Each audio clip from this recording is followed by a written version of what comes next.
Welcome to the Library of Babel, audiobooks. Please do not forget to subscribe and like. Part 8. A Tale of Two Cities.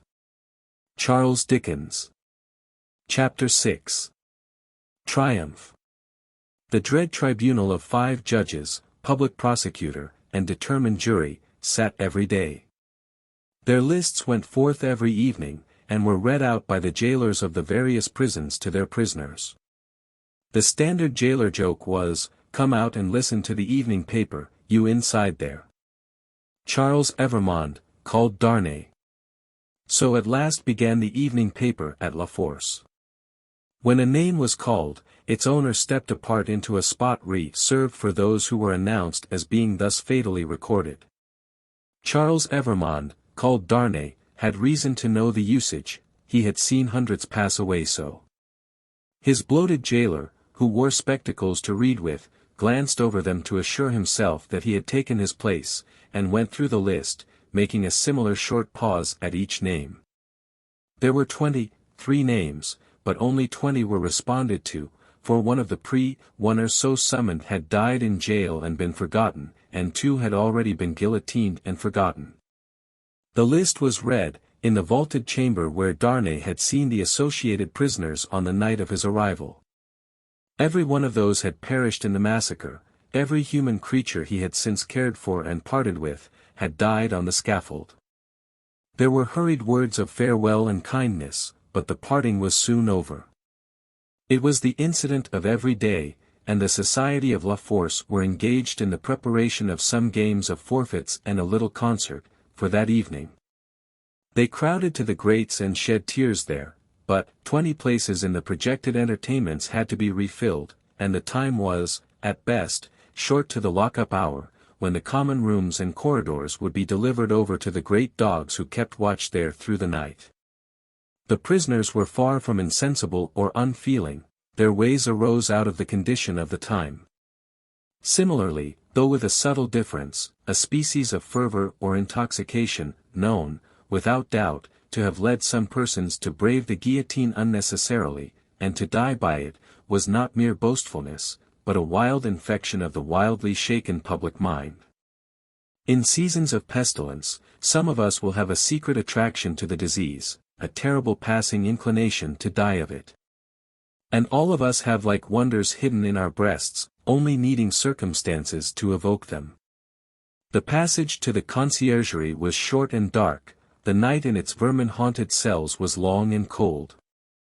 Next day, 15 prisoners were put to the bar before Charles Darnay's name was called. All the 15 were condemned, and the trials of the whole occupied an hour and a half.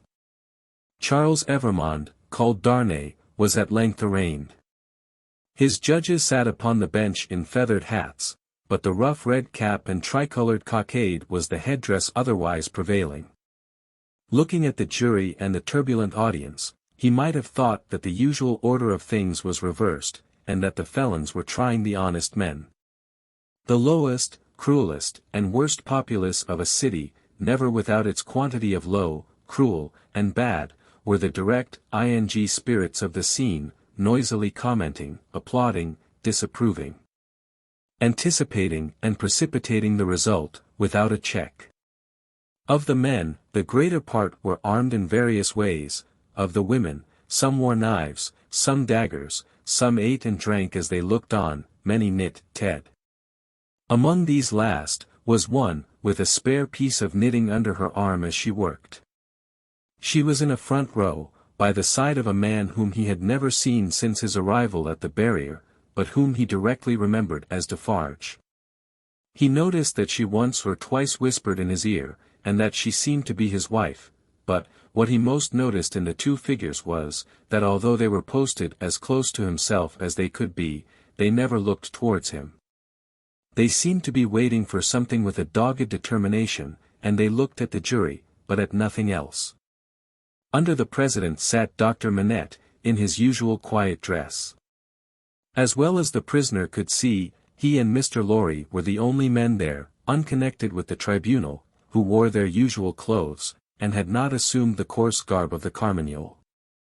Charles Evermond, called Darnay, was accused by the public prosecutor as an emigrant, whose life was forfeit to the Republic, under the decree which banished all emigrants on pain of death. It was nothing that the decree bore date since his return to France. There he was, and there was the decree, he had been taken in France, and his head was demanded. "Take off his head," cried the audience. "An enemy to the Republic." The president rang his bell to silence those cries, and asked the pre-warner whether it was not true that he had lived many years in England. Undoubtedly it was. Was he not an emigrant then? What did he call himself? Not an emigrant, he hoped, within the sense and spirit of the law. Why not? The president desired to know. Because he had voluntarily relinquished a title that was distasteful to him, and a station that was distasteful to him, and had left his country, he submitted before the word emigrant in the present acceptation by the tribunal was in use, to live by his own industry in England, rather than on the industry of the overladen people of France. What proof had he of this? He handed in the names of 2 witnesses, Théophile Gabelle, and Alexandre Manette. But he had married in England. The president reminded him. True, but not an English woman. A citizeness of France? Yes. By birth. Her name and family? Lucy Manette, only daughter of Dr. Manette, the good physician who sits there. This answer had a happy effect upon the audience. Cries in exultation of the well-known good physician rent the hall. So capriciously were the people moved, that tears immediately rolled down several raucous countenances which had been glaring at the prisoner a moment before, as if with impatience to pluck him out into the streets and kill him. On these few steps of his dangerous way, Charles Darnay had set his foot according to Dr. Manette's reiterated instructions. The same cautious counsel directed every step that lay before him, and had prepared every inch of his road. The president asked, why had he returned to France when he did, and not sooner? He had not returned sooner, he replied, simply because he had no means of living in France, save those he had resigned, whereas, in England, he lived by giving instruction in the French language and literature. He had returned when he did, on the pressing and written entreaty of a French citizen, who represented that his life was endangered by his absence. He had come back, to save a citizen's life, and to bear his testimony, at whatever personal hazard, to the truth. Was that criminal in the eyes of the Republic? The populace cried enthusiastically, no, and the president rang his bell to quiet them. Which it did not, for they continued to cry, no, until they left off, of their own will.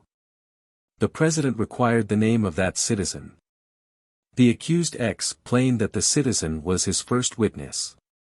He also referred with confidence to the citizen's letter, which had been taken from him at the barrier, but which he did not doubt would be found among the papers then before the president.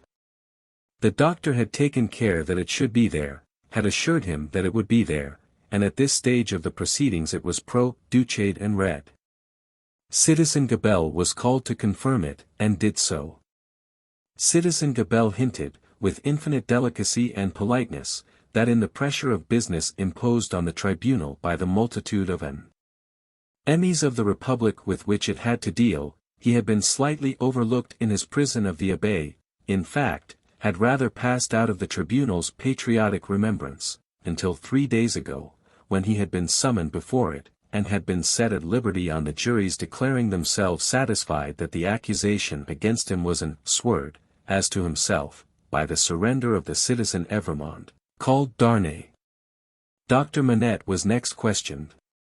His high personal popularity, and the clearness of his answers, made a great impression, but, as he proceeded, as he showed that the accused was his first friend on his release from his long imprisonment, that, the accused had remained in England, always faithful and devoted to his daughter and himself in their exile, that, so far from being in favor with the aristocrat government there, he had actually been tried for his life by it, as the foe of England and friend of the United States, as he brought these circumstances into view, with the greatest discretion and with the straightforward force of truth and earnestness, the jury and the populace became one. At last, when he appealed by name to Monsieur Lorry, an English gentleman then and there present, who, like himself, had been a witness on that English trial and could corroborate his account of it, the jury declared that they had heard enough, and that they were ready with their votes if the President were content to receive them. At every vote, the jurymen voted aloud and individually, the populace set up a shout of applause. All the voices were in the prisoner's favor, and the President declared him free. Then, began one of those extraordinary scenes with which the populace sometimes gratified their fickleness, or their better impulses towards generosity and mercy, or which they regarded as some set-off against their swollen account of cruel rage. No man can decide now to which of these motives such extraordinary scenes were referable. It is probable, to a blending of all the three, with the second predominating. No sooner was the acquittal pronounced, than tears were shed as freely as blood at another time, and such fraternal embraces were bestowed upon the prisoner by as many of both sexes as could rush at him, that after his long and unwholesome confinement he was in danger of fainting from exhaustion, none the less because he knew very well, that the very same people, carried by another current, would have rushed at him with the very same intensity, to rend him to pieces and strew him over the streets. His removal, to make way for other accused persons who were to be tried, rescued him from these caresses for the moment. 5 were to be tried together, next, as enemies of the Republic, forasmuch as they had not assisted it by word or deed. So quick was the tribunal to compensate itself and the nation for a chance lost, that these 5 came down to him before he left the place, condemned to die within 24 hours. The first of them told him so, with the customary prison sign of death, a raised finger, and they all added in words, "Long live the Republic." The 5 had, it is true, no audience to lengthen their proceedings, for when he and Dr. Manette emerged from the gate, there was a great crowd about it, in which there seemed to be every face he had seen in court, except 2, for which he looked in vain. On his coming out, the concourse made at him anew, weeping, embracing, and shouting, all by turns and all together, until the very tide of the river on the bank of which the mad scene was acted, seemed to run mad, like the people on the shore. They put him into a great chair they had among them, and which they had taken either out of the court itself, or one of its rooms or passages. Over the chair they had thrown a red flag, and to the back of it they had bound a pike with a red cap on its top. In this car of triumph, not even the doctor's entreaties could prevent his being carried to his home on men's shoulders, with a confused sea of red caps heaving about him, and casting up to sight from the stormy deep such wrecks of faces, that he more than once misdoubted his mind being in confusion, and that he was in the tumbril on his way to the guillotine. In wild dreamlike procession, embracing whom they met and pointing him out, they carried him on. Reddening the snowy streets with the prevailing Republican color, in winding and tramping through them, as they had reddened them below the snow with a deeper dye, they carried him thus into the courtyard of the building where he lived. Her father had gone on before, to prepare her, and when her husband stood upon his feet, she dropped insensible in his arms. As he held her to his heart and turned her beautiful head between his face and the brawling crowd, so that his tears and her lips might come together unseen, a few of the people fell to dancing. Instantly, all the rest fell to dancing, and the courtyard overflowed with the Carmagnole. Then, they elevated into the vacant chair a young woman from the crowd to be carried as the goddess of liberty, and then swelling and overflowing out into the adjacent streets, and along the river's bank, and over the bridge, the Carmagnole absorbed them every one and whirled them away. After grasping the doctor's hand, as he stood victorious and proud before him, after grasping the hand of Mr. Lorry, who came panting and breathless from his struggle against the waterspout of the Carmagnole, after kissing little Lucy, who was lifted up to clasp her arms round his neck, and after embracing the ever-zealous and faithful Pras who lifted her, he took his wife in his arms, and carried her up to their rooms. "Lucy! My own! I am safe. Oh dearest Charles, let me thank God for this on my knees as I have prayed to him. They all reverently bowed their heads and hearts. When she was again in his arms, he said to her, "And now speak to your father, dearest. No other man in all this France could have done what he has done for me." She laid her head upon her father's breast, as she had laid his poor head on her own breast, long, long ago. He was happy in the return he had made her, he was recompensed for his suffering, he was proud of his strength.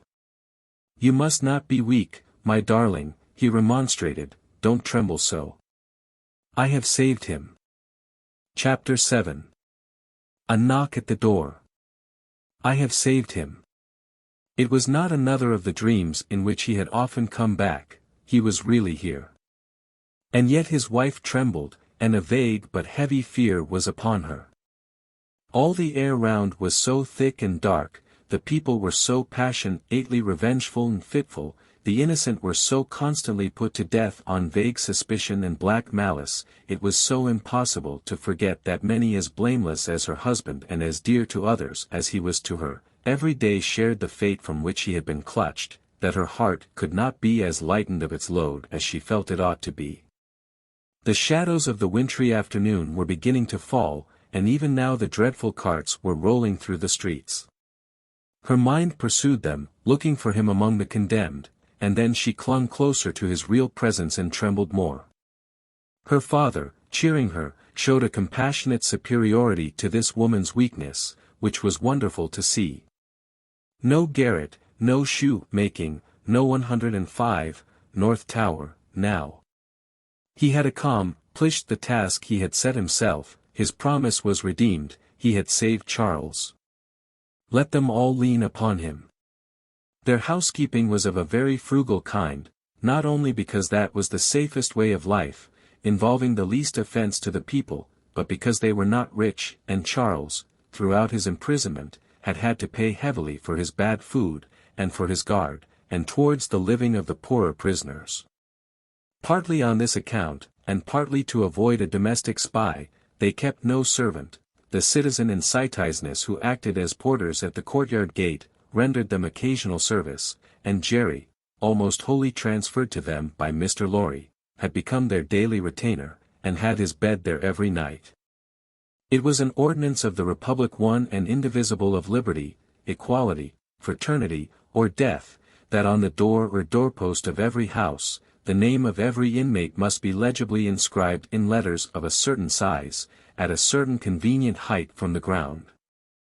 Mr. Jerry Cruncher's name, therefore, duly embellished the doorpost down below, and, as the afternoon shadows deepened, the owner of that name himself appeared, from overlooking a painter whom Dr. Manette had employed to add to the list the name of Charles Evrémonde, called Darnay. In the universal fear and distrust that darkened the time, all the usual harmless ways of life were changed. In the doctor's little household, as in very many others, the articles of daily consumption that were wanted were purchased every evening, in small quantities and at various small shops. To avoid attracting notice, and to give as little occasion as possible for talk and envy, was the general desire.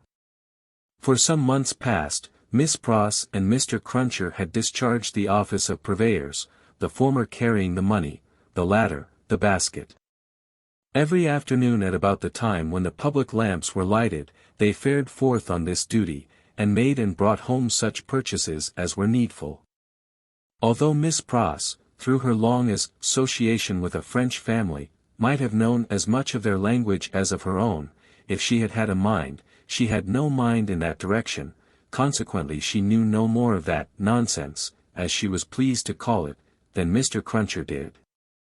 So her manner of marketing was to plump a noun substantive at the head of a shopkeeper, without any introduction in the nature of an article, and, if it happened not to be the name of the thing she wanted, to look round for that thing, lay hold of it, and hold on by it until the bargain was concluded.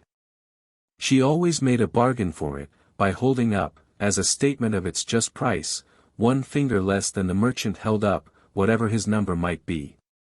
"Now, Mr. Cruncher," said Miss Pross, whose eyes were red with felicity, if you are ready, I am. Jerry hoarsely professed himself at Miss Pross's service. He had worn all his rust off long ago, but nothing would file his spiky head down. There's all manner of things wanted, said Miss Pross, and we shall have a precious time of it. We want wine, among the rest. Nice toasts these redheads will be drinking, wherever we buy it. It will be much the same to your knowledge, miss, I should think, retorted Jerry, whether they drink your health or the old UN's. Who's he? Said Miss Pross. Mr. Cruncher, with some diffidence, explained himself as meaning Old Nick's. Ha, said Miss Pross, it doesn't need an interpreter to explain the meaning of these creatures.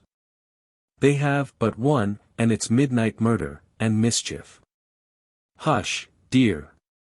Pray, be cautious, cried Lucy. Yes, I'll be cautious, said Miss Pross, but I may say among ourselves, that I do hope there will be no oniony and tobacco-y smotherings in the form of embracings all round, going on in the streets. Now, Ladybird, never you stir from that fire till I come back. Take care of the dear husband you have recovered, and don't move your pretty head from his shoulder as you have it now, till you see me again. May I ask a question, Dr. Manette, before I go? I think you may take that liberty, the doctor answered, smiling. For gracious sake, don't talk about liberty, we have quite enough. Of that, said Miss Pross. Hush, dear. Again. Lucy remonstrated. Well, my sweet, said Miss Pross, nodding her head emphatically, the short and the long of it is, that I am a subject of His Most Gr.Cious Majesty King George III, Miss Pross curtsied at the name, and as such, my maxim is, confound their politics, frustrate their knavish tricks, on him our hopes we fix, God save the King. Mr. Cruncher, in an access of loyalty, growlingly repeated the words after Miss Pross, like somebody at church. I am glad you have so much of the Englishman in you, though I wish you had never taken that cold in your voice, said Miss Pross, approvingly. But the question, Dr. Manette. Is there, it was the good creature's way to affect to make light of anything that was a great anxiety with them all, and to come at it in this chance manner, is there any prospect yet, of our getting out of this place? I fear not yet. It would be dangerous for Charles yet. Hey-ho-hum, said Miss Pross, cheerfully repressing a sigh as she glanced at her darling's golden hair in the light of the fire, then we must have patience and wait, that's all. We must hold up our heads and fight low, as my brother Solomon used to say. Now, Mr. Cruncher, don't you move, Ladybird. They went out, leaving Lucy, and her husband, her father, and the child, by a bright fire. Mr. Lorry was expected back presently from the banking house. Miss Pross had lighted the lamp, but had put it aside in a corner, that they might enjoy the firelight undisturbed. Little Lucy sat by her grandfather with her hands clasped through his arm, and he, in a tone not rising much above a whisper, began to tell her a story of a great and powerful fairy who had opened a prison wall and let out a captive who had once done the fairy a service. All was subdued and quiet, and Lucy was more at ease than she had been. What is that? She cried, all at once. My dear, said her father, stopping in his story, and laying his hand on hers, command yourself. What a disordered state you are in. The least thing, nothing, startles you. You, your father's daughter. I thought, my father, said Lucy, excusing herself, with a pale face and in a faltering voice, that I heard strange feet upon the stairs. My love, the staircase is as still as death. As he said the word, a blow was struck upon the door. Oh father, father! What can this be? Hide Charles. Save him. My child, said the doctor, rising, and laying his hand upon her shoulder, I have saved him. What weakness is this, my dear? Let me go to the door. He took the lamp in his hand, crossed the two intervening outer rooms, and opened it. A rude clattering of feet over the floor, and 4 rough men in red caps, armed with sabers and pistols, entered the room. "The citizen Evrémonde, called Darnay," said the first. "Who seeks him?" answered Darnay. "I seek him."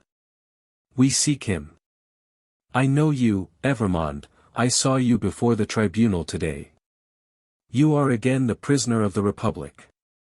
The 4 surrounded him, where he stood with his wife and child clinging to him. "Tell me how and why am I again a prisoner? It is enough that you return straight to the conciergerie, and will know tomorrow. You are summoned for tomorrow." Dr. Manette, whom this visitation had so turned into stone, that he stood with the lamp in his hand, as if he were a statue made to hold it, moved after these words were spoken, put the lamp down, and confronting the speaker, and taking him, not ungently, by the loose front of his red woolen shirt, said, "You know him, you have said. Do you know me?" "Yes, I know you, citizen doctor." "We all know you, citizen doctor," said the other 3. He looked abstractedly from one to another, and said, in a lower voice, after a pause, "Will you answer his question to me then? How does this happen?" "Citizen doctor," said the first, reluctantly, "he has been denounced to the section of Saint Antoine. This citizen," pointing out the second who had entered, "is from Saint Antoine." The citizen here indicated nodded his head, and added, "He is accused by Saint Antoine." "Of what?" asked the doctor.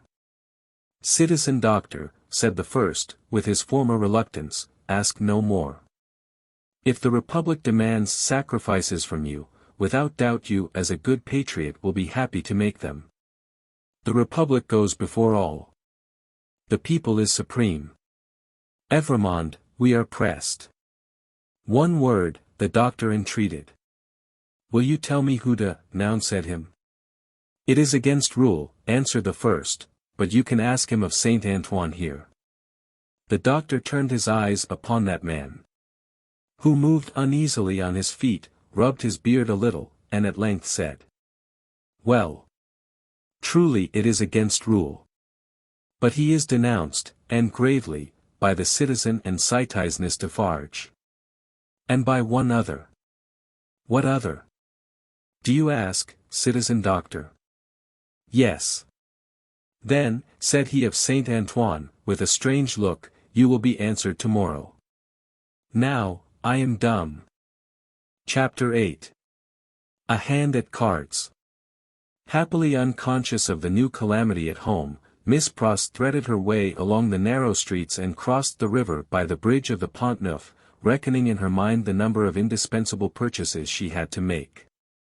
Mr. Cruncher, with the basket, walked at her side. They both looked to the right and to the left into most of the shops they passed, had a wary eye for all gregarious assemblages of people, and turned out of their road to avoid any very excited group of talkers. It was a raw evening, and the misty river, blurred to the eye with blazing lights and to the ear with harsh noises, showed where the barges were stationed in which the smiths worked, making guns for the army of the Republic. Woe to the man who played tricks with that army, or got undeserved promotion in it. Better for him that his beard had never grown, for the national razor shaved him close. Having purchased a few small articles of grocery, and a measure of oil for the lamp, Miss Pross bethought herself of the wine they wanted. After peeping into several wine shops, she stopped at the sign of the good Republican Brutus of Antiquity, not far from the National Palace, once, and twice, the Tuileries, where the aspect of things rather took her fancy. It had a quieter look than any other place of the same description they had passed, and, though red with patriotic caps, was not so red as the rest. Sounding Mr. Cruncher, and finding him of her opinion, Miss Pross resorted to the good Republican Brutus of Antiquity, attended by her cavalier. Slightly observant of the smoky lights, of the people, pipe in mouth, playing with limp cards and yellow dominoes, of the one bare-breasted, bare-armed, soot-begrimed workman reading a journal aloud, and of the others listening to him, of the weapons worn, or laid aside to be resumed, of the 2 or 3 customers fallen forward asleep, who in the popular high-shouldered, shaggy black Spencer looked, in that attitude, like slumbering bears or dogs. The two outlandish customers approached the counter, and showed what they wanted. As their wine was measuring out, a man parted from another man in a corner, and rose to depart. In going, he had to face Miss Pross. No sooner did he face her, than Miss Pross uttered a scream, and clapped her hands. In a moment, the whole company were on their feet. That somebody was assassinated by somebody vindicating a difference of opinion was the likeliest occurrence. Everybody looked to see somebody fall, but only saw a man and a woman standing staring at each other, the man with all the outward aspect of a Frenchman and a thorough Republican, the woman, evidently English. What was said in this disappointing anticlimax, by the disciples of the good Republican Brutus of antiquity, except that it was some thing very voluble and loud, would have been as so much Hebrew or Chaldean to Miss Pross and her protector, though they had been all ears. But, they had no ears for anything in their surprise. For, it must be recorded, that not only was Miss Pross lost in amazement and agitation, but, Mr. Cruncher, though it seemed on his own separate and individual account, was in a state of the greatest wonder. "What is the matter?" said the man who had caused Miss Pross to scream, speaking in a vexed, abrupt voice, though in a low tone, and in English. "Oh, Solomon, dear Solomon," cried Miss Pross, clapping her hands again. "After not setting eyes upon you or hearing of you for so long a time, do I find you here? Don't call me Solomon. Do you want to be the death of me?" asked the man, in a furtive, frightened way. "Brother, brother," cried Miss Pross, bursting into tears. "Have I ever been so hard with you that you ask me such a cruel question?" "Then hold your meddlesome tongue," said Solomon, "and come out, if you want to speak to me. Pay for your wine, and come out." "Who's this man?" Miss Pross, shaking her loving and dejected head at her by no means affectionate brother, said through her tears, "Mr. Cruncher." "Let him come out too," said Solomon. "Does he think me a ghost?" Apparently, Mr. Cruncher did, to judge from his looks. He said not a word, however, and Miss Pross, exploring the depths of her reticule, through her tears with great difficulty paid for her wine. As she did so, Solomon turned to the followers of the good Republican Brutus of antiquity, and offered a few words of explanation in the French language, which caused them all to relapse into their former places and pursuits. "Now," said Solomon, stopping at the dark street corner, "what do you want?" "How dreadfully unkind in a brother nothing has ever turned my love away from," cried Miss Pross, "to give me such a greeting, and show me no affection. There. Confound it." "There," said Solomon, making a dab at Miss Pross's lips with his own. "Now are you content?" Miss Pross only shook her head and wept in silence. "If you expect me to be surprised," said her brother Solomon, "I am not surprised. I knew you were here. I know of most people who are here. If you really don't want to endanger my existence, which I half believe you do, go your ways as soon as possible, and let me go mine. I am busy. I am an official." "My English brother Solomon," mourned Miss Pross, casting up her tear-fraught eyes, "that had the makings in him of one of the best and greatest of men in his native country, an official among foreigners, and such foreigners. I would almost sooner have seen the dear boy lying in his—" "I said so," cried her brother, interrupting. "I knew it. You want to be the death of me. I shall be rendered suspected, by my own sister. Just as I am getting on." "The gracious and merciful heavens forbid," cried Miss Pross. "Far rather would I never see you again, dear Solomon, though I have ever loved you truly, and ever shall. Say but one affectionate word to me, and tell me there is nothing angry or estranged between us, and I will detain you no longer." Good Miss Pross! As if the estrangement between them had come of any culpability of hers. As if Mr. Lorry had not known it for a fact, years ago, in the quiet corner in Soho, that this precious brother had spent her money and left her. He was saying the affectionate word, however, with a far more grudging condescension and patronage than he could have shown if their relative merits and positions had been reversed, which is invariably the case, all the world over, when Mr. Cruncher, touching him on the shoulder, hoarsely and unexpectedly interposed with the following singular question. I say, might I ask the favor? As to whether your name is John Solomon, or Solomon John? The official turned towards him with sudden distrust. He had not previously uttered a word. Come, said Mr. Cruncher. Speak out, you know. Which, by the way, was more than he could do himself. John Solomon, or Solomon John? She calls you Solomon, and she must know, being your sister. And I know you're John, you know. Which of the two goes first?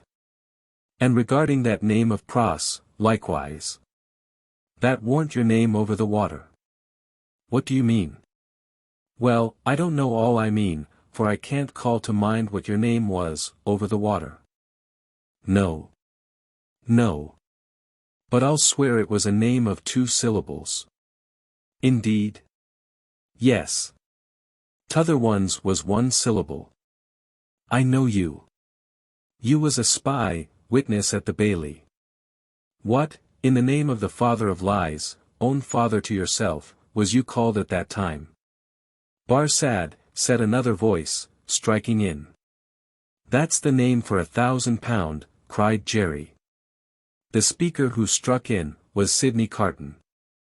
He had his hands behind him under the skirts of his riding coat, and he stood at Mr. Cruncher's elbow as negligently as he might have stood at the Old Bailey itself. Don't be alarmed, my dear Miss Pross. I arrived at Mr. Lorry's, to his surprise, yesterday evening. We agreed that I would not present myself elsewhere until all was well, or unless I could be useful. I present myself here, to beg a little talk with your brother. I wish you had a better employed brother than Mr. Barsad. I wish for your sake Mr. Barsad was not a sheep of the prisons. Sheep was a cant word of the time for a spy, under the jailers. The spy, who was pale, turned paler, and asked him how he dared. I'll tell you, said Sidney. I lighted on you, Mr. Barsad, coming out of the prison of the conciergerie while I was contemplating the walls, an hour or more ago. You have a face to be remembered, and I remember faces well. Made curious by seeing you in that connection, and having a reason, to which you are no stranger, for associating you. With the misfortunes of a friend now very unfortunate, I walked in your direction. I walked into the wine shop here, close after you, and sat near you. I had no difficulty in deducing from your unreserved conversation, and the rumor openly going about among your admirers, the nature of your calling. And gradually, what I had done at random, seemed to shape itself into a purpose, Mr. Barsad. What purpose? The spy asked. It would be troublesome, and might be dangerous, to explain in the street. Could you favor me, in confidence, with some minutes of your company, at the office of Tellson's Bank, for instance? Under a threat? Oh. Did I say that? Then, why should I go there? Really, Mr. Barsad, I can't say, if you can't. Do you mean that you won't say, sir? The spy irresolutely asked. You apprehend me very clearly, Mr. Barsad. I won't. Carton's negligent recklessness of manner came powerfully in aid of his quickness and skill, in such a business as he had in his secret mind, and with such a man as he had to do with. His practised eye saw it, and made the most of it. Now, I told you so, said the spy, casting a reproachful look at his sister. If any trouble comes of this, it's your doing. Come, come, Mr. Barsad, exclaimed Sidney. Don't be ungrateful. But for my great respect for your sister, I might not have led up so pleasantly to a little proposal that I wished to make for our mutual satisfaction. Do you go with me to the bank? I'll hear what you have got to say. Yes, I'll go with you. I propose that we first conduct your sister safely to the corner of her own street. Let me take your arm, Miss Pross. This is not a good city, at this time, for you to be out in, unprotected, and as your escort knows Mr. Barsad, I will invite him to Mr. Lorry's with us. Are we ready? Come then. Miss Pross recalled soon afterwards, and to the end of her life remembered, that as she pressed her hands on Sidney's arm and looked up in his face, imploring him to do no hurt to Solomon, there was a braced purpose in the arm and a kind of inspiration in the eyes, which not only contradicted his light manner, but changed and raised the man. She was too much occupied then with fears for the brother who so little deserved her affection, and with Sidney's friendly reassurances, equately to heed what she observed. They left her at the corner of the street, and Carton led the way to Mr. Lorry's, which was within a few minutes' walk. John Barsad, or Solomon Pross, walked at his side. Mr. Lorry had just finished his dinner, and was sitting before a cheery little log or two of fire, perhaps looking into their blaze for the picture of that younger elderly gentleman from Tellson's, who had looked into the red coals at the Royal George at Dover, now a good many years ago. He turned his head as they entered, and showed the surprise with which he saw a stranger. Miss Pross's brother, sir, said Sidney. Mr. Barsad. Barsad, repeated the old gentleman, Barsad. I have an tie-in with the name, and with the face. I told you had a remarkable face, Mr. Barsad, observed Carton coolly. Pray sit down. As he took a chair himself, he supplied the link that Mr. Lorry wanted, by saying to him with a frown, witness at that trial. Mr. Lorry immediately remembered, and regarded his new visitor with an undisguised look of abhorrence. Mr. Barsad has been recognized by Miss Pross as the affectionate brother you have heard of, said Sidney, and has acknowledged the relationship. I pass to worse news. Darnay has been arrested again. Struck with consternation, the old gentleman exclaimed, What do you tell me? I left him safe and free within these 2 hours, and am about to return to him. Arrested for all that. When was it done, Mr. Barsad? Just now, if at all. Mr. Barsad is the best authority possible, sir, said Sidney, and I have it from Mr. Barsad's communication to a friend and brother Sheep over a bottle of wine, that the arrest has taken place. He left the MES Sangers at the gate, and saw them admitted by the porter. There is no earthly doubt that he is retaken. Mr. Lorry's business. I read in the speaker's face that it was loss of time to dwell upon the point. Confused, but sensible that something might depend on his presence of mind, he commanded himself, and was silently attentive. Now, I trust, said Sidney to him, that the name and influence of Dr. Manette may stand him in as good stead tomorrow. You said he would be before the tribunal again tomorrow, Mr. Barsad? Yes, I believe so. In as good stead tomorrow as today. But it may not be so. I own to you, I am shaken, Mr. Lorry, by Dr. Manette's not having had the power to prevent this arrest. He may not have known of it beforehand, said Mr. Lorry. But that very circumstance would be alarming, when we remember how identified he is with his son-in-law. That's true, Mr. Lorry acknowledged, with his troubled hand at his chin, and his troubled eyes on Carton. In short, said Sidney, this is a desperate time, when desperate games are played for desperate stakes. Let the doctor play the winning game, I will play the losing one. No man's life here is worth purchase. Any one carried home by the people today, may be condemned tomorrow. Now, the stake I have resolved to play for, in case of the worst, is a friend in the conciergerie. And the friend I purpose to myself to win, is Mr. Barsad. You need have good cards, sir, said the spy. I'll run them over. I'll see what I hold, Mr. Lorry, you know what a brute I am, I wish you'd give me a little brandy.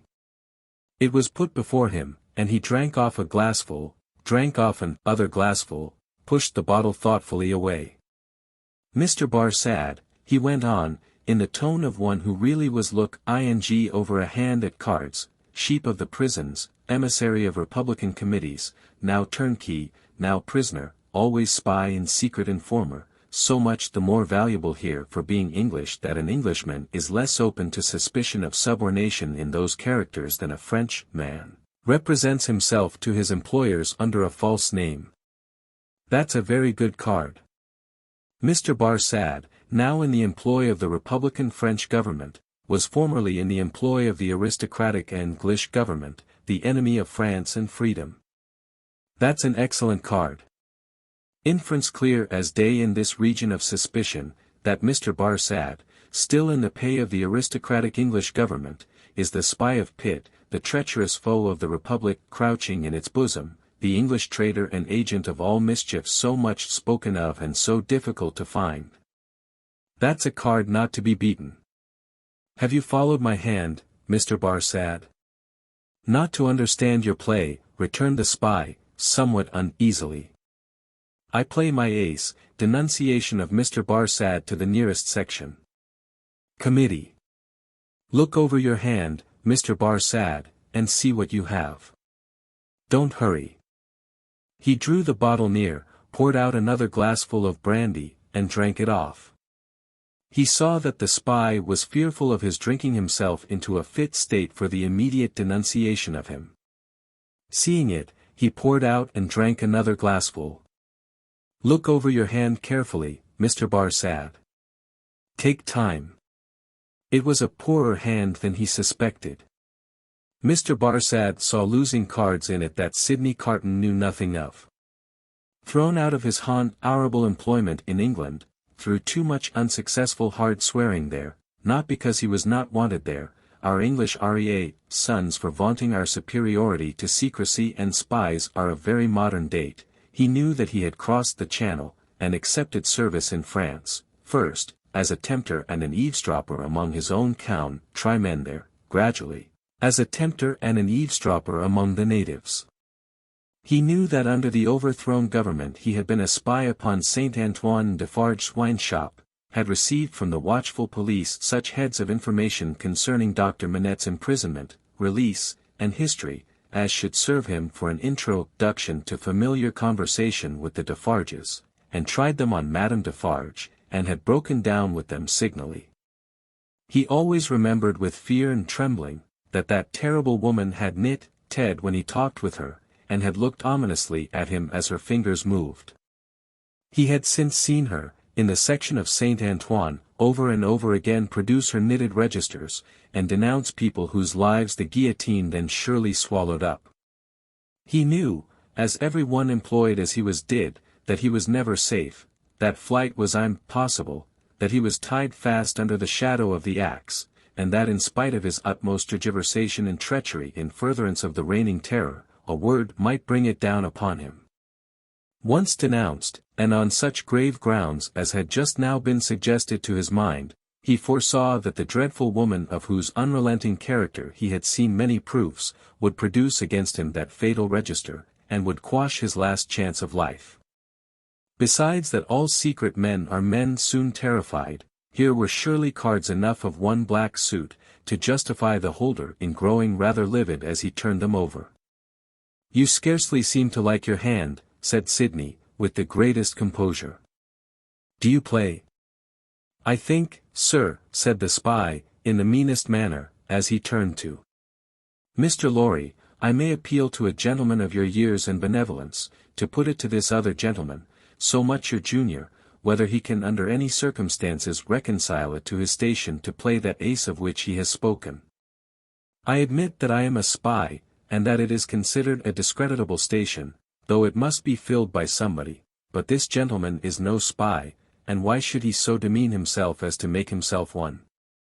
I play my ace, Mr. Barsad, said Carton, taking the answer on himself, and looking at his watch, without any scruple, in a very few minutes. I should have hoped, gentlemen both, said the spy, always striving to hook Mr. Lorry into the discussion, that your respect for my sister. I could not better testify my respect for your sister than by finally relieving her of her brother, said Sidney Carton. You think not, sir? I have thoroughly made up my mind about it.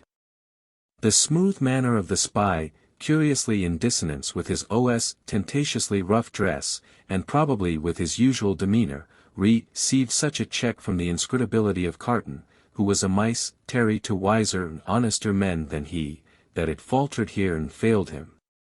While he was at a loss, Carton said, resuming his former air of contemplating cards. And indeed, now I think again, I have a strong impression that I have another good card here, not yet enumerated. That friend and fellow sheep, who spoke of himself as pasturing in the country prisons, who was he? French. You don't know him, said the spy, quickly. French, repeated Carton, musing, and not appearing to notice him at all, though he echoed his word. Well, he may be. Is, I assure you, said the spy, though it's not important. Though it's not important, repeated Carton, in the same mechan. Ical way, though it's not important, no, it's not important. No. Yet I know the face. I think not. I am sure not. It can't be, said the spy. It can't be, muttered Sidney Carton, retrospectively, and idling his glass, which fortunately was a small one, again. Can't be. Spoke good French. Yet like a foreigner, I thought. Provincial, said the spy. No. Foreign, cried Carton, striking his open hand on the table, as a light broke clearly on his mind. Cly. Disguised, but the same man. We had that man before us at the Old Bailey.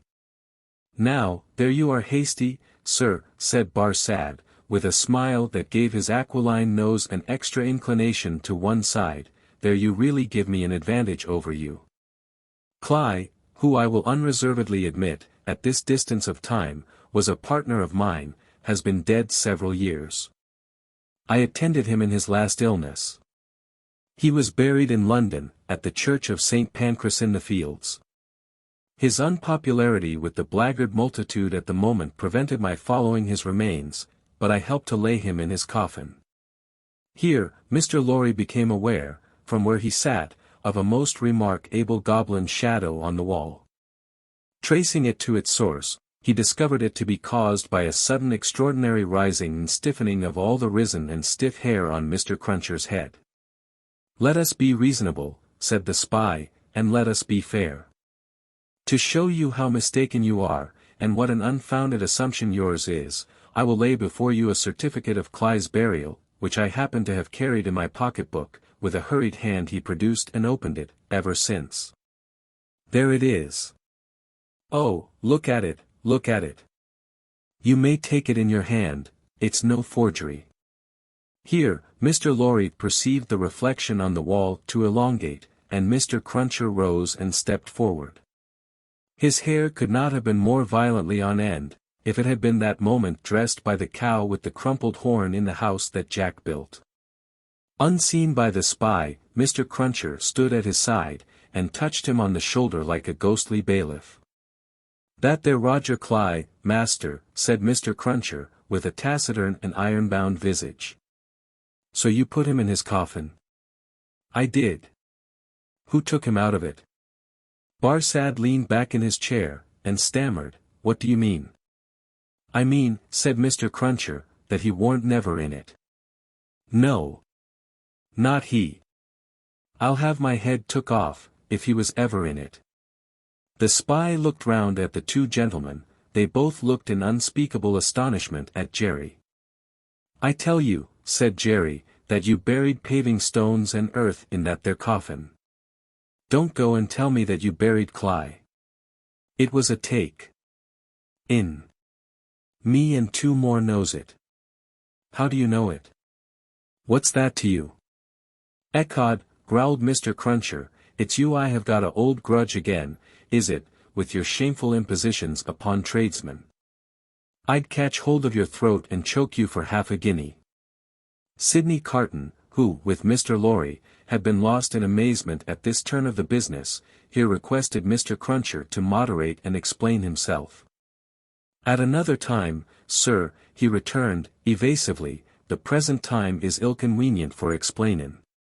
What I stand to, is, that he knows well what that there Cly was never in that there coffin. Let him say he was, in so much as a word of one syllable, and I'll either catch hold of his throat and choke him for half a guinea. Mr. Cruncher dwelt upon this as quite a liberal offer, or I'll out and announce him. Humph. I see one thing, said Carton. I hold another card, Mr. Barsad. Impossible, here in raging Paris, with suspicion filling the air, for you to outlive denunciation, when you are in communication with another aristocratic spy of the same antecedents as yourself, who, moreover, has the mystery about him of having feigned death and come to life again. A plot in the prisons, of the foreigner against the Republic. A strong card, a certain guillotine card. Do you play? No, returned the spy. I throw up. I confess that we were so unpopular with the outrageous mob, that I only got away from England at the risk of being ducked to death, and that Cly was so ferreted up and down, that he never would have got away at all but for that sham. Though how this man knows it was a sham, is a wonder of wonders to me. Never you trouble your head about this man, retorted the contentious Mr. Cruncher, you'll have trouble enough with giving your attention to that gentleman. And look here. Once more. Mr. Cruncher could not be restrained from making rather an ostentatious parade of his liberality. I'd catch hold of your throat and choke you for half a guinea. The sheep of the prisons turned from him to Sidney Carton, and said, with more decision, it has come to a point. I go on duty soon, and can't overstay my time. You told me you had a proposal, what is it? Now, it is of no use asking too much of me.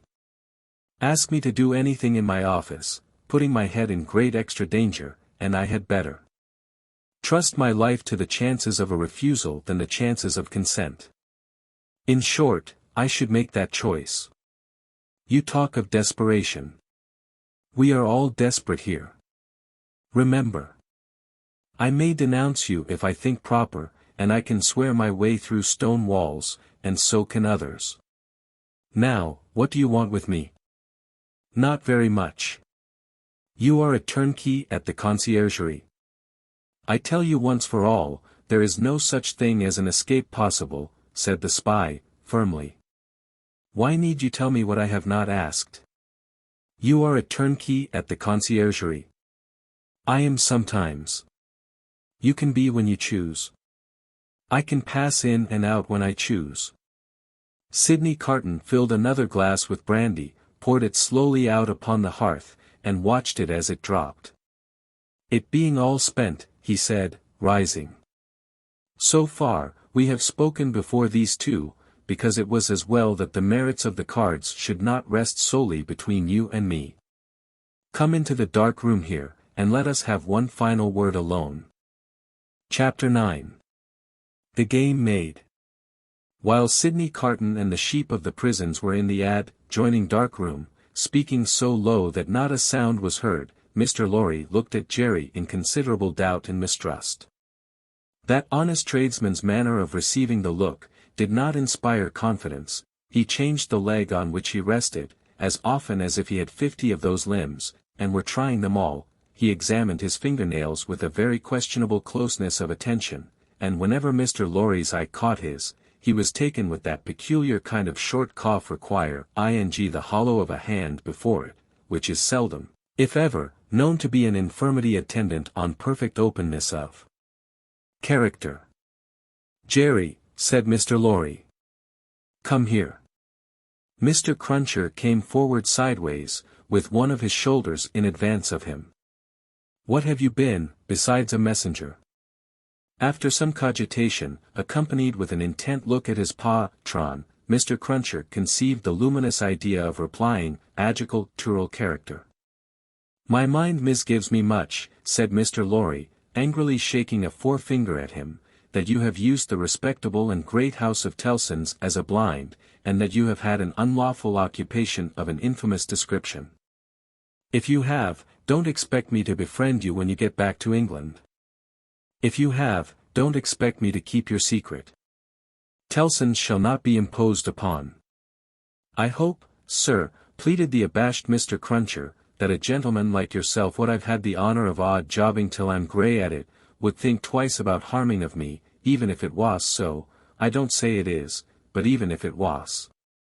And which it is to be took into account that if it was, it wouldn't, even then, be all one side.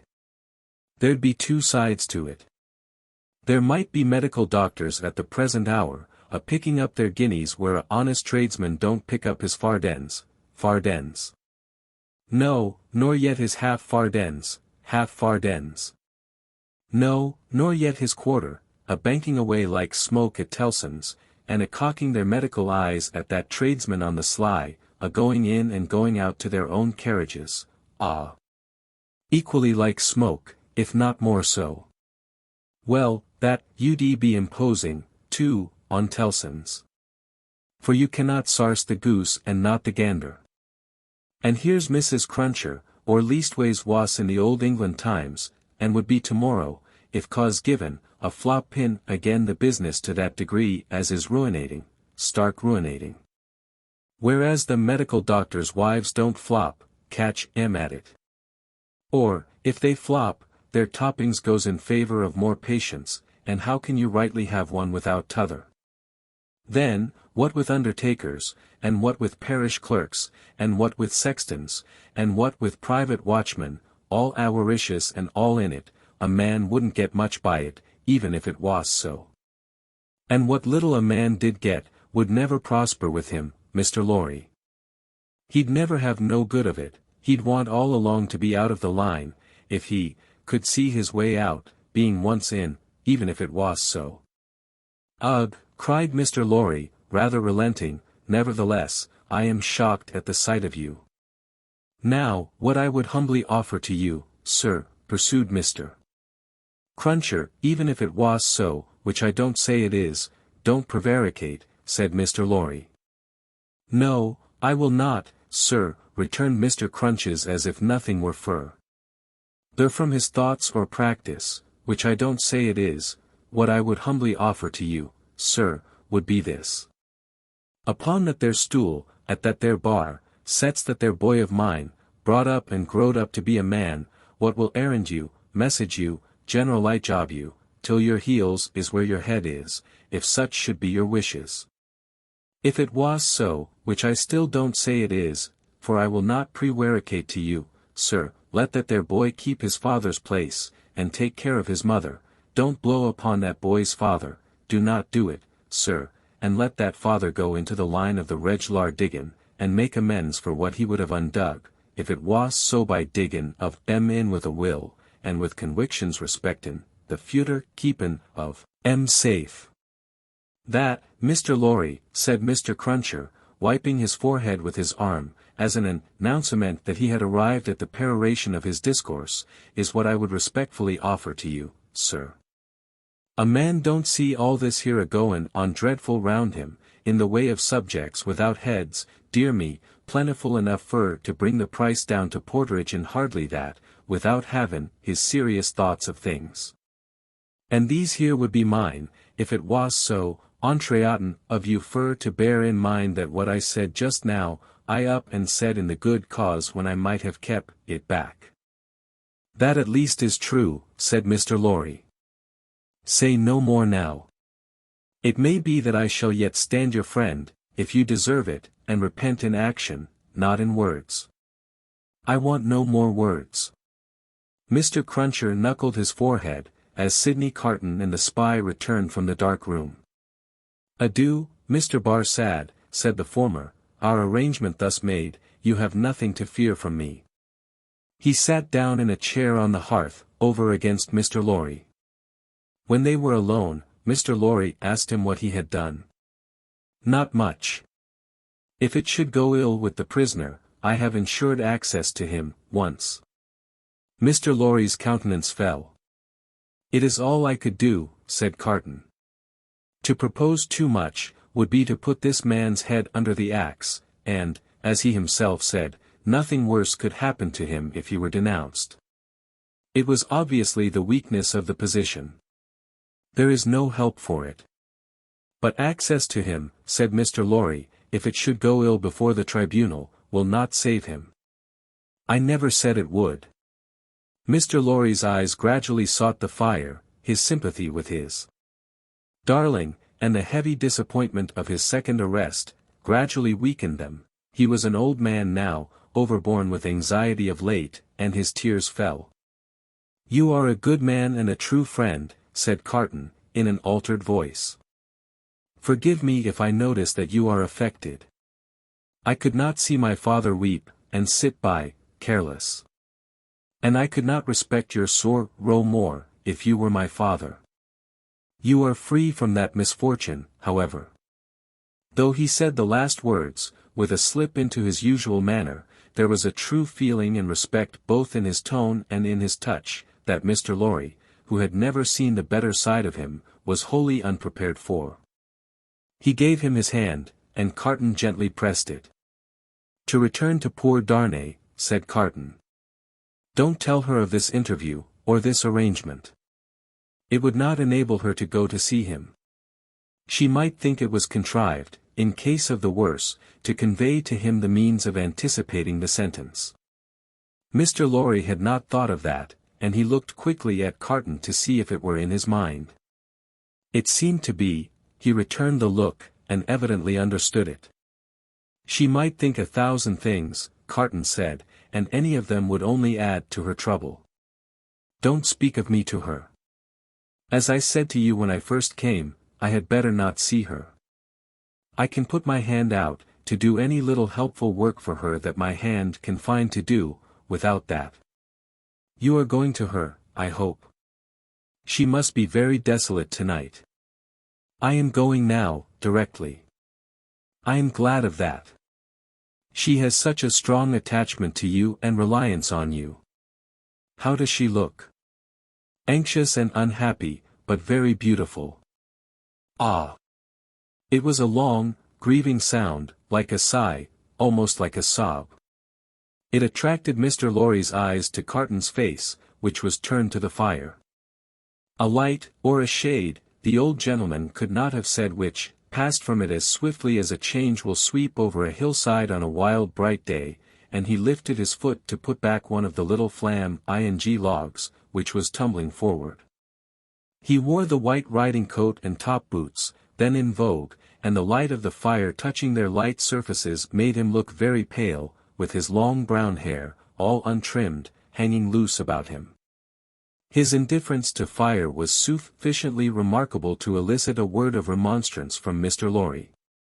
His boot was still upon the hot embers of the flaming log, when it had broken under the weight of his foot. I forgot it, he said. Mr. Lorry's eyes were again attracted to his face. Taking note of the wasted air which clouded the naturally handsome features, and having the expression of prisoners' faces fresh in his mind, he was strongly reminded of that expression. And your duties here have drawn to an end, sir, said Carton, turning to him. Yes. As I was telling you last night when Lucy came in so unexpectedly, I have at length done all that I can do here. I hope to have left them in perfect safety, and then to have quitted Paris. I have my leave to pass. I was ready to go. They were both silent. Yours is a long life to look back upon, sir, said Carton, wistfully. I am in my 78th year. You have been useful all your life, steadily and constantly occupied, trusted, respected, and looked up to. I have been a man of business, ever since I have been a man. Indeed, I may say that I was a man of business when a boy. See what a place you fill at 78. How many people will miss you when you leave it empty? A solitary old bachelor, answered Mr. Lorry, shaking his head. There is nobody to weep for me. How can you say that? Wouldn't she weep for you? Wouldn't her child? Yes, yes, thank God.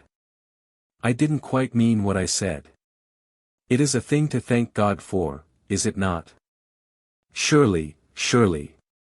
If you could say, with truth, to your own solitary heart, tonight, I have secured to myself the love and attachment, the gratitude or respect, of no human creature, I have won myself a tender place in no regard, I have done nothing good or serviceable to be remembered by, your 78 years would be 78 heavy curses, would they not? You say truly, Mr. Carton, I think they would be.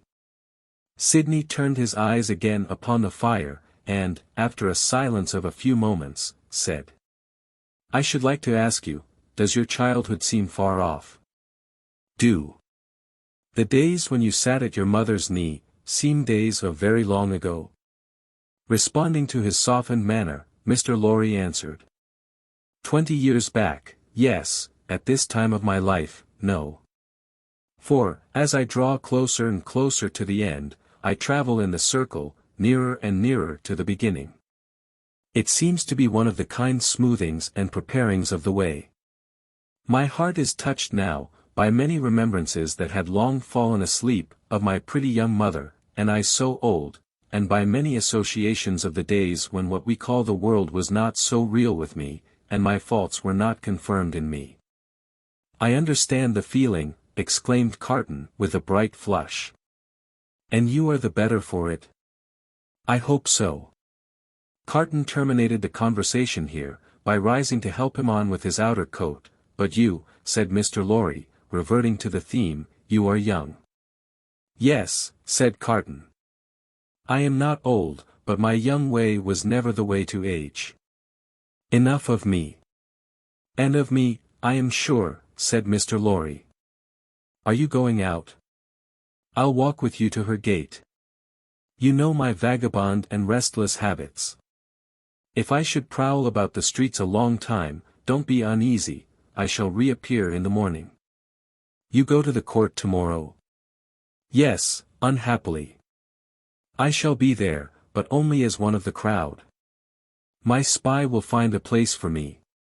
Take my arm, sir. Mr. Lorry did so, and they went downstairs and out in the streets. A few minutes brought them to Mr. Lorry's destination. Carton left him there, but lingered at a little distance, and turned back to the gate again when it was shut, and touched it. He had heard of her going to the prison every day. She came out here, he said, looking about him, turned this way, must have trod on these stones often. Let me follow in her steps. It was 10 o'clock at night when he stood before the prison of La Force, where she had stood hundreds of times. A little wood sawyer, having closed his shop, was smoking his pipe at his shop door. Good night, citizen, said Sidney Carton, pausing in going by, for, the man eyed him inquisitively. Good night, citizen. How goes the Republic? You mean the guillotine? Not ill. 63 today. We shall mount to 100 soon.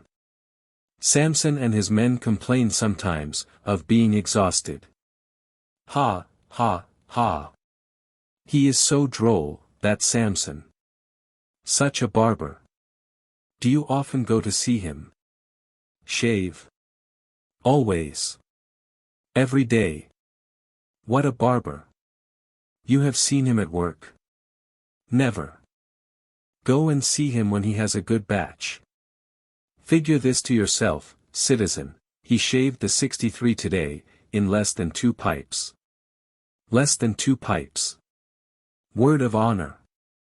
As the grinning little man held out the pipe he was smoking, to explain how he timed the executioner, Carton was so sensible of a rising desire to strike the life out of him, that he turned away. But you are not English, said the wood sawyer, though you wear English dress. Yes, said Carton, pausing again, and answering over his shoulder. You speak like a Frenchman. I am an old student here. Aha, a perfect Frenchman. Good night, Englishman. Good night, citizen. But go and see that droll dog, the little man persisted, calling after him. And take a pipe with you. Sidney had not gone far out of sight, when he stopped in the middle of the street under a glimmering lamp, and wrote with his pencil on a scrap of paper. Then, traversing with the decided step of one who remembered the way well, several dark and dirty streets, much dirtier than usual, for the best public thoroughfares remained uncleansed in those times of terror. He stopped at a chemist's shop, which the owner was closing with his own hands. A small, dim, crooked shop, kept in a tortuous, uphill thoroughfare, by a small, dim, crooked man. Giving this citizen, too, good night, as he confronted him at his counter, he laid the scrap of paper before him. "Phew," the chemist whistled softly, as he read it. "Hi! Hi! Hi!" Sidney Carton took no heed, and the chemist said, "For you, citizen."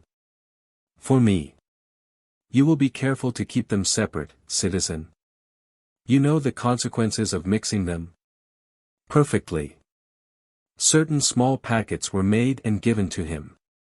He put them, one by one, in the breast of his inner coat, counted out the money for them, and deliberately left the shop. "There is nothing more to do," said he, glancing upward at the moon, "until tomorrow. I can't sleep." It was not a reckless manner, the manner in which he said these words aloud under the fast-sailing clouds, nor was it more expressive of negligence than defiance. It was the settled manner of a tired man, who had wandered and struggled and got lost, but who at length struck into his road and saw its end. Long ago, when he had been famous among his earliest competitors as a youth of great promise, he had followed his father to the grave. His mother had died, years before. These solemn words, which had been read at his father's grave, arose in his mind as he went down the dark streets, among the heavy shadows, with the moon and the clouds sailing on high above him. "I am the resurrection and the life, saith the Lord, he that believeth in me, though he were dead, yet shall he live, and whosoever liveth and believeth in me, shall never die." In a city dominated by the axe, alone at night, with natural sorrow rising in him for the 63 who had been that day put to death, and for tomorrow's victims then awaiting their doom in the prisons, and still of tomorrows and tomorrows, the chain of association that brought the words home, like a rusty old ship's anchor from the deep, might have been easily found. He did not seek it, but repeated them and went on.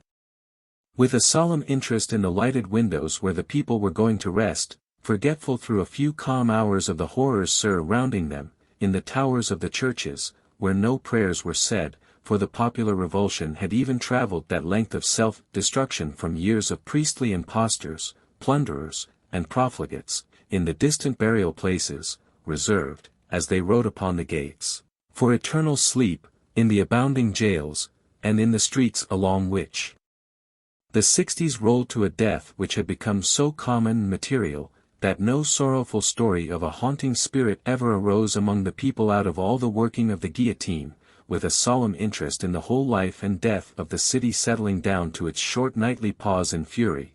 Sidney Carton crossed the Seine again for the lighter streets.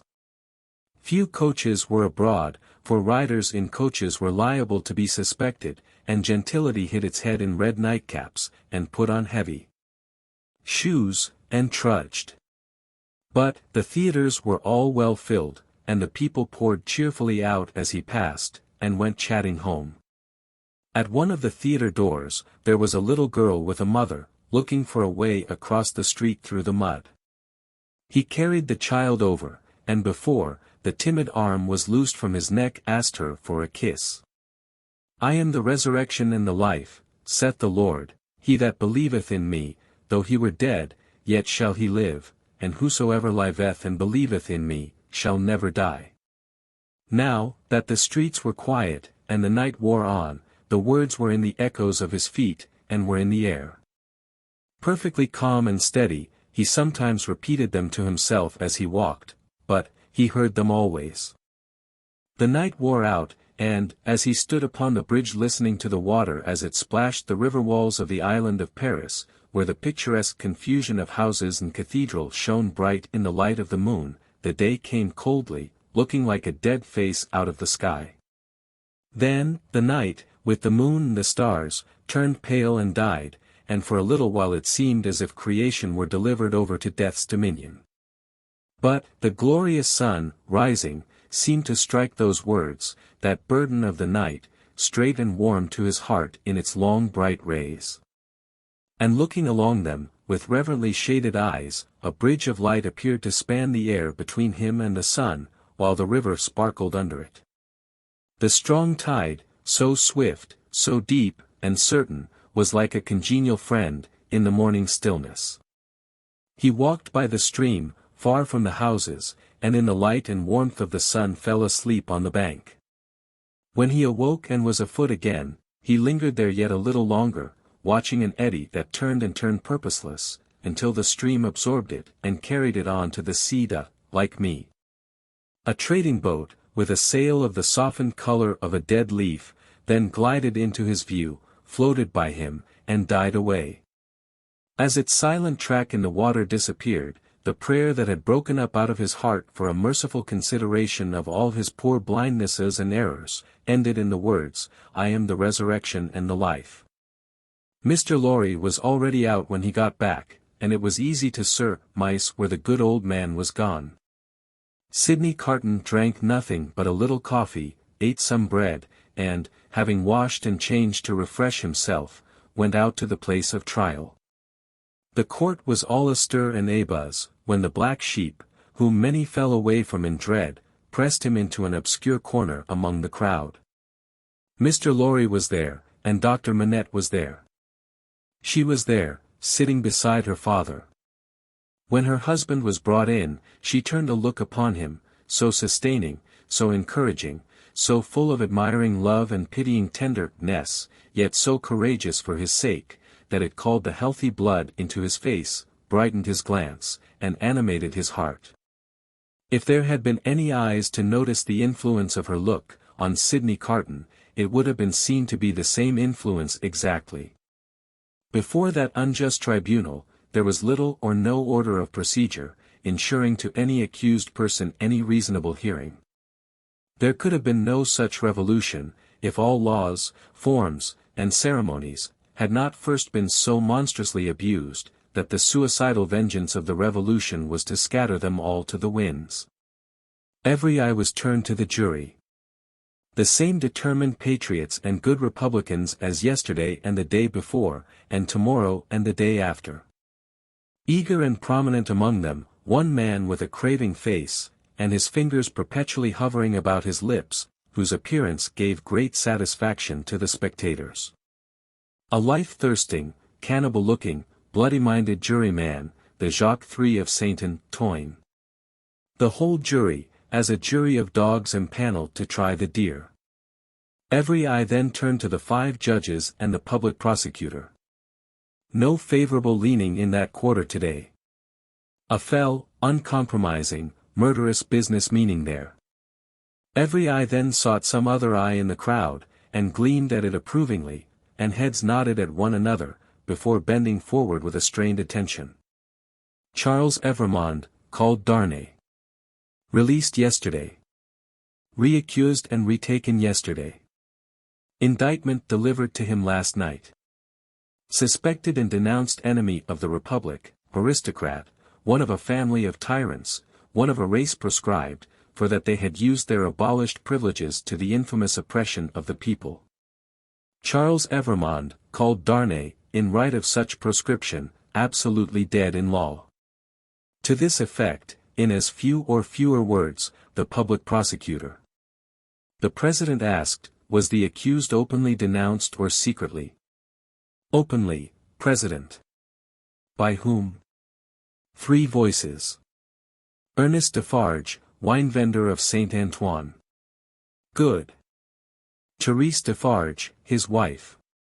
Good. Alexander Manette, physician. A great uproar took place in the court, and in the midst of it, Dr. Manette was seen, pale and trembling, standing where he had been seated. President, I indignantly protest to you that this is a forgery and a fraud. You know the accused to be the husband of my daughter. My daughter, and those dear to her, are far dearer to me than my life. Who and where is the false conspirator who says that I denounce the husband of my child? Citizen Manette, be tranquil. To fail in submission to the authority of the tribunal would be to put yourself out of law. As to what is dearer to you than life, nothing can be so dear to a good citizen as the Republic. Loud acclamations hailed this rebuke. The President rang his bell, and with warmth resumed. If the Republic should demand of you the sacrifice of your child herself, you would have no duty but to sacrifice her. Listen to what is to follow. In the meanwhile, be silent. Frantic acclamations were again raised. Dr. Manette sat down, with his eyes looking around, and his lips trembling. His daughter drew closer to him. The craving man on the jury rubbed his hands together, and restored the usual hand to his mouth. Defarge was produced, when the court was quiet enough to admit of his being heard, and rapidly expounded the story of the imprisonment, and of his having been a mere boy in the doctor's service, and of the release, and of the state of the prisoner when released and delivered to him. This short examination followed, for the court was quick with its work.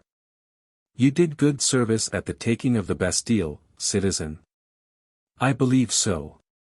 Here, an excited woman screeched from the crowd, you were one of the best patriots there. Why not say so? You were a cannoneer that day there, and you were among the first to enter the accursed fortress when it fell. Patriots, I speak the truth. It was the Vengeance who, amidst the warm commendations of the audience, thus assisted the proceedings. The President rang his bell, but, the Vengeance, warming with encouragement, shrieked, I defy that bell, wherein she was likewise much commended. Inform the tribunal of what you did that day within the Bastille, citizen. I knew, said Defarge, looking down at his wife, who stood at the bottom of the steps on which he was raised, looking steadily up at him, I knew that this prisoner, of whom I speak, had been confined in a cell known as 105, North Tower. I knew it from himself. He knew himself by no other name than 105, North Tower, when he made shoes under my care. As I serve my gun that day, I resolve, when the place shall fall, to examine that cell. It falls. I mount to the cell, with a fellow citizen who is one of the jury, directed by a jailer. I examine it, very closely. In a hole in the chimney, where a stone has been worked out and replaced, I find a written paper. This is that written paper. I have made it my business to examine some specimens of the writing of Dr. Manette. This is the writing of Dr. Manette. I confide this paper, in the writing of Dr. Manette, to the hands of the President. Let it be read. In a dead silence and stillness, the prisoner under trial looking longingly at his wife only looking from him to look with solicitude at her father, Dr. Manette keeping his eyes fixed on the reader, Madame Defarge never taking hers from the prisoner, Defarge never taking his from his feasting wife, and all the other eyes there intent upon the doctor, who saw none of them. The paper was read, as follows.